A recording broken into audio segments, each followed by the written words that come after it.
Hi, welcome back to Storytime with Miss Pinky. Pinky Binky went back to rest in her bed. We are reading Magic Treehouse, book number 10, Ghost Town at Sundown. Town and down rhyme, and sundown is a compound word. We are on chapters 5 and 6. Chapter 5 is called Slim. Remember, Annie and Jack were just told to raise their hands by a cowboy. "We're not horse thieves," said Annie. "Well then, what are you doing with my horse here?" he said. "Some bad guys came through town with his mother," said Annie. "They left him behind because he was too slow." "Yep, must have been the rustlers that stole my last 5 mustangs," the cowboy said. "Who are you?" said Jack. "I'm a mustang herder," the cowboy said.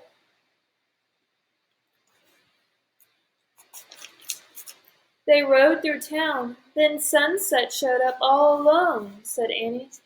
"We're taking him to his mother." "Sunset?" the cowboy said. "Yup," Annie smiled. "I named him." The cowboy put away his 6-shooter. "Well, you're pretty brave to try to rescue him, Smiley," he said. "Thanks," said Annie. Jack cleared his throat. "A mustang needs his family," he said. "The bond between a mare and her young is very strong." The cowboy looked at Jack. "Whoa! You're pretty smart, you know, Shorty." "Shorty?" said Jack. "Every cowpoke's got to have a nickname," said the cowboy. "What's yours?" said Annie. "Slim," said the cowboy. "My name is Slim Cooley. And this is Dusty." He patted his horse. "That fits," said Annie. Jack agreed. Slim was Slim, and Dusty was Dusty. "So tell me," Slim said, "how do you two brave, smart young'uns end up in Rattlesnake Flats?" Jack caught his breath. He didn't know how to explain it. The stagecoach," said Annie. "We begged the driver to let us off, but I think we made a mistake." Slim looked around. "I'll say," he said. When the next stage comes through, we're leaving," said Annie. "I see," said Slim. "Well, I'm going to take my Colt now and find those rustlers. You didn't hear where they were headed, did you?" "They said they were going to camp over the rise," said Jack. Must be over yonder," said the Slim. He looked at the low rise in the distance. The sun was set and was a red ball above it. "Better get going before dark," he said. "Can we go with you?" said Annie. "No, we have to stay here," said Jack, quickly. Now that Slim could help Sunset, Jack wanted to look for the answer of the riddle. Plus, he still wanted to take off his boots. "Shorty's right about a right to be scared," Slim said to Annie. "This is no job for young'uns." "Scared?" said Jack. "Oh, please, I want to go," said Annie. Slim looked at Jack. "And what do you want, Shorty?" For starters, he wanted Slim to stop calling him Shorty.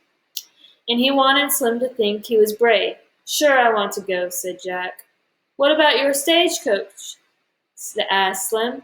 "It's not coming till tomorrow," Annie said quickly. "Well," Slim scratched his chin, "I reckon I could use some brave, smart help, but you have to do everything I say." "We will," said Annie. "Can I ride Sunset?"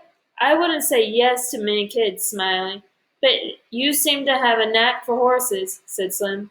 "Now hang on tight to his mane. I'll just pull him along behind me." Slim slipped the rope off the post. Then he held his hand out to Jack. "Put your foot in the stirrup, Shorty, and grab my hand," said Slim. Jack did as Slim said. Slim pulled him up in front of his saddle. Jack held onto the saddle horn. "Sit tight," said Slim. "It's not far." Slim snapped his reins. Dusty took off, and Sunset right behind him. Jack bounced up and down. His boots hurt. The sunset blinded him. "Giddy up," said Slim. "Giddy up," said Annie. The horses galloped across the prairie. Dust was flying from the hooves. "Achoo!" Jack sneezed as he bounced along into the setting sun.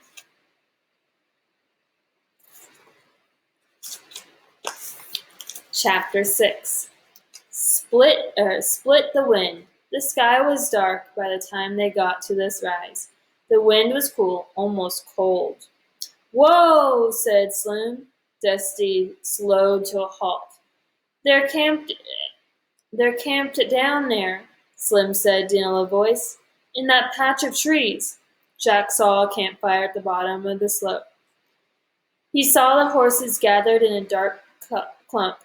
One let out a loud whine. Hear that? Said Slim. The mare, she senses sunset is nearby. The mare whined again. Sounds like she's tied to a tree, said Slim. I think the rest of the herd are loose. What's our plan? Whispered Jack. Smiley, you stay here and guard Sunset, said Slim. Right, said Annie. Shorty, you and I ride down near their camp, said Slim. You keep Dusty quiet while I cut the mare loose.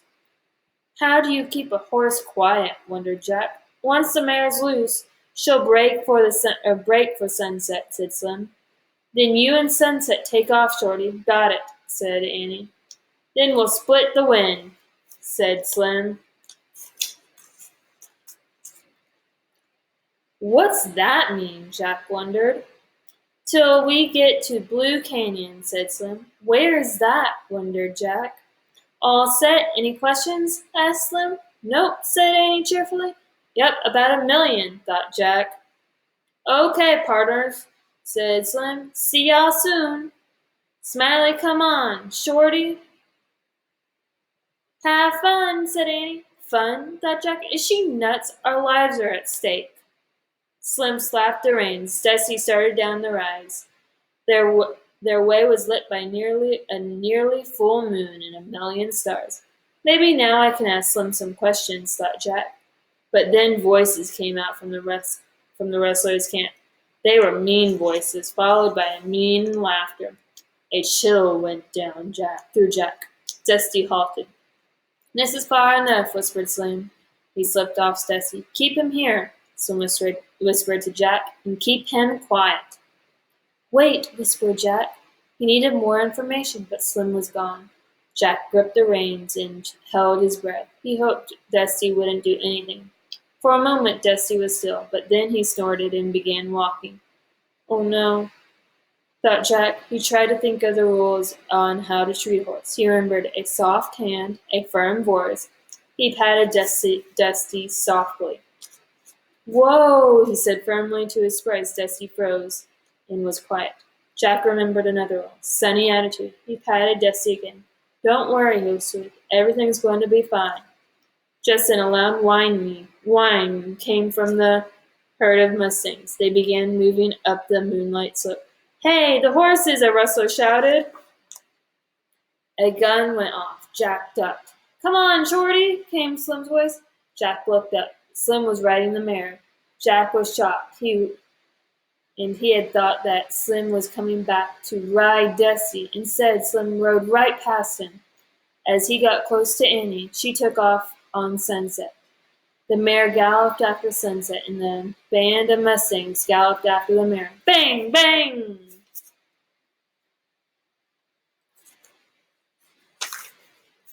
Jack snapped the reins. Go, Dusty, he said. Dusty leaped over after the mustangs.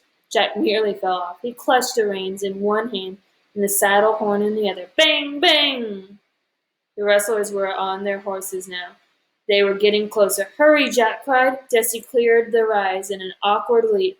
Jack started to slip off the saddle. He let go of the reins and tried to hold on to the saddle horn, but his weight pulled him down. He closed his eyes and fell to the ground. Bang! Bang! Oh, man, thought Jack, this is the end. He opened his eyes. Dusty was looking at him. Jack scrambled up and tried to climb up onto the saddle. It was hard without Slim's help. Jack struggled. He heard shouts from the wrestlers. Their horses gave a high-pitched neighs. Jack nodded, looked back. A shimmering white figure was moving across the top of the rise. The wrestlers' horses were panicking and backing away. Jack didn't have time to think about what he was seeing. He knew it might be the only chance to escape. Using his strength, he pulled himself onto the saddle. Go, Dusty, go, he shouted. Dusty took off in full gallop over the prairie. Jack held on for dear life as they split for the wind.